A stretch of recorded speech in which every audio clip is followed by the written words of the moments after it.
Om Swastiastu, Bapak Ibu kawan Reform dan sahabat semua. Assalamualaikum warahmatullahi wabarakatuh. Salam sejahtera bagi kita semua. Salam nama budaya. Semoga semua selalu dalam keadaan sehat, sejahtera, dan bahagia. Dalam video kali ini akan dijelaskan secara singkat terkait dengan roadmap reformasi birokrasi 2020-2024 sesuai dengan Permen PAN RB nomor 25 tahun 2020. Tahun 2021 merupakan periode ketiga pelaksanaan reformasi birokrasi sesuai dengan Grand Design Reformasi Birokrasi Nasional tahun 2010-2025. Kebijakan reformasi birokrasi saat ini yaitu transformasi birokrasi sampai dengan tahun 2025. Di antaranya yaitu birokrasi yang efektif, efisien, dan ekonomis. Kemudian difokuskan pada upaya untuk mewujudkan outcome. Menerapkan manajemen kinerja yang dukung dengan penerapan sistem berbasis elektronik, dan setiap individu pegawai memiliki kontribusi yang jelas terhadap kinerja organisasi. Adapun tujuan dari reformasi birokrasi periode ketiga ini yaitu pemerintahan yang baik dan bersih. Dengan indikator outcome, indeks reformasi birokrasi, dan indikator impact, pertama yaitu kemudahan melakukan bisnis, kedua indeks persepsi korupsi, ketiga, tingkat efektivitas tata kelola pemerintahan, dan yang keempat adalah indeks kepercayaan. Dari 8 area perubahan reformasi birokrasi, terdapat 3 sasaran di periode ketiga ini. Di antaranya adalah birokrasi yang bersih dan akuntabel, yang kedua birokrasi yang kapabel, dan yang ketiga adalah pelayanan publik yang prima. Sasaran yang pertama yaitu birokrasi yang bersih dan akuntabel memiliki 3 indikator, diantaranya indeks perilaku anti korupsi, predikat sakit, dan opini BPK. Sasaran yang kedua yaitu birokrasi yang kapabel dengan indikator indeks kelembagaan, indeks SPBE, dan indeks profesionalitas ASN. Sasaran yang ketiga yaitu pelayanan publik yang prima dengan indikator indeks kepatuhan terhadap peraturan perundang-undangan atau kepatuhan terhadap standar pelayanan publik. Dan yang kedua adalah indeks integritas. Sasaran pertama, birokrasi yang bersih dan akuntabel, terdiri dari area deregulasi, akuntabilitas, dan pengawasan. Area yang kedua, birokrasi yang kapabel, terdiri dari area manajemen perubahan, penataan organisasi, penataan tata laksana, dan sumber daya aparatur.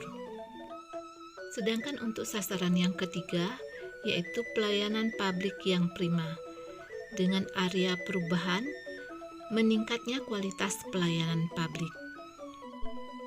Strategi implementasi sebagai dasar pelaksanaan reformasi birokrasi adalah akuntabilitas kinerja, di mana kinerja bertujuan untuk memastikan kinerja yang akan diwujudkan telah sesuai dengan mandat dan memberikan dampak yang dirasakan oleh masyarakat. Yang kedua, proses bisnis, memastikan cara yang paling efektif dan efisien dalam mencapai sasaran atau tujuan organisasi.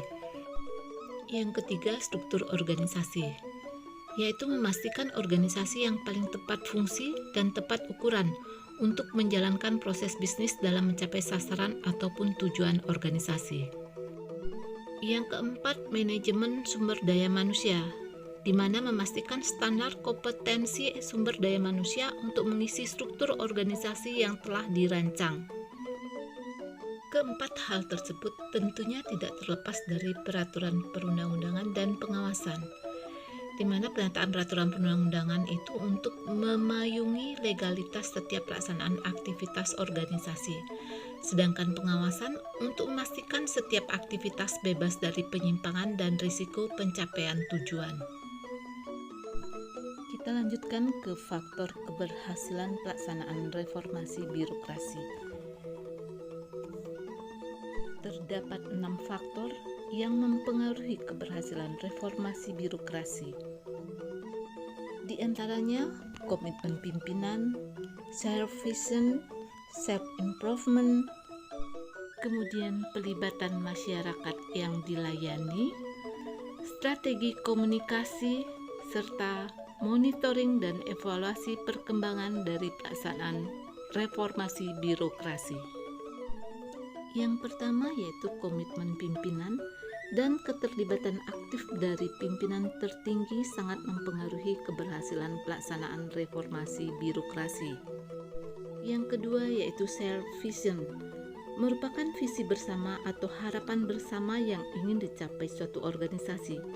Self-vision sangat penting dalam membangun dan melaksanakan reformasi birokrasi agar lebih terfokus. Self-improvement atau pengembangan diri, perubahan yang dilakukan untuk tujuan meningkatkan kemampuan, keterampilan, dan pengetahuan untuk menciptakan inovasi-inovasi baru bagi seluruh sumber daya manusia dalam suatu organisasi atau instansi pemerintah. Keterlibatan masyarakat yang dilayani. Dalam hal ini kita bisa memberikan suatu contoh kuesioner untuk dapat mengetahui sejauh mana kepuasan masyarakat terhadap pelayanan yang kita berikan. Selanjutnya, strategi komunikasi adalah perencanaan dalam menyampaikan pesan melalui berbagai unsur komunikasi, sehingga pesan yang disampaikan mudah diterima dan dipahami untuk terwujudnya perubahan dalam reformasi birokrasi.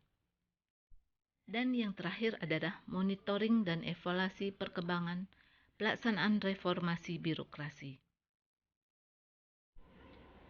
Adapun mekanisme monitoring dan evaluasi pelaksanaan reformasi birokrasi antara lain yang pertama yaitu Monef reformasi birokrasi dilakukan secara berkala, baik itu pada level pusat maupun level unit kerja.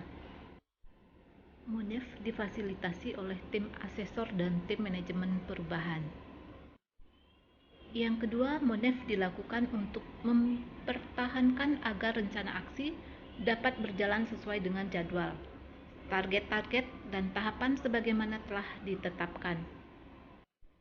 Mekanisme yang ketiga yaitu melaksanakan rapat Monef reformasi birokrasi dengan agenda mengevaluasi capaian rencana aksi reformasi birokrasi, permasalahan yang dihadapi, solusi yang diambil, survei persepsi pelayanan publik, dan persepsi anti korupsi. Selanjutnya, membuat laporan monitoring dan evaluasi reformasi birokrasi serta menindaklanjuti hasil monitoring dan evaluasi pelaksanaan reformasi birokrasi. Demikianlah kawan Reform, video singkat kita kali ini semoga bermanfaat dan kami tutup dengan menghaturkan Parame Santi. Om Santi Santi Santi Om.